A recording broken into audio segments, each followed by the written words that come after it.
Yang kedua, teman-teman sekalian, berapa kali saya bilang bahwa saya perilaku-perilaku kayak gini tuh menular.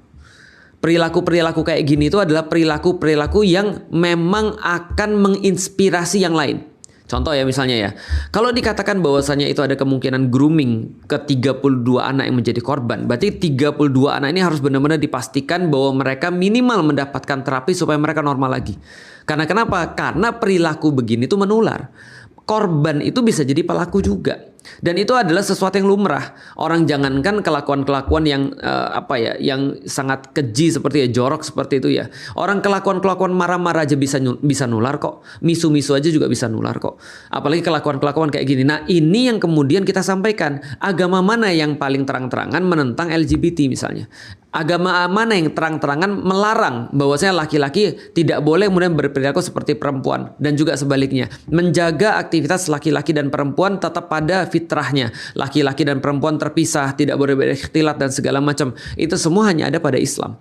Artinya adalah apa? Kita harus tahu bahwasanya kejadian-kejadian seperti ini justru terjadi karena Islam tidak diterapkan, even di pesantren. Karena itulah kalau kita lihat pesantren-pesantren sekarang, mohon maaf nih, berarti mereka belum bisa untuk menerapkan Islam secara kafah. Dan tidak hanya secara kafahnya untuk pesantren aja, tapi dalam level yang lebih tinggi lagi. Kita lihat ya, teman-teman sekalian. Kenapa di Cina itu orang-orang nggak mau korupsi? Atau kemudian di Jepang tuh kenapa orang-orang nggak mau korupsi? Karena mereka lihat itu hukumannya ya ngeri gitu maksudnya. Di Cina kalau ada orang korupsi ditembak mati, langsung dikasih peti mati.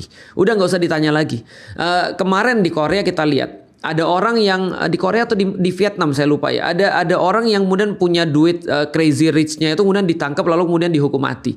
Itu pun yang terjadi di Jepang. Orang-orang ketika mereka berbuat salah itu mereka lihat seperti apa yang terjadi pada mereka dan itu benar-benar membuat mereka kapok. Sedangkan di Indonesia itu belum ada sebuah hukum yang benar-benar tegas terhadap orang-orang kayak gini.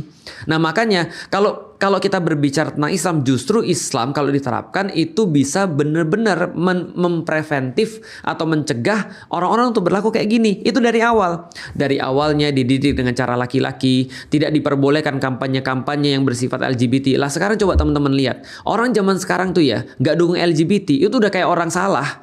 Orang sekarang nggak dukung LGBT.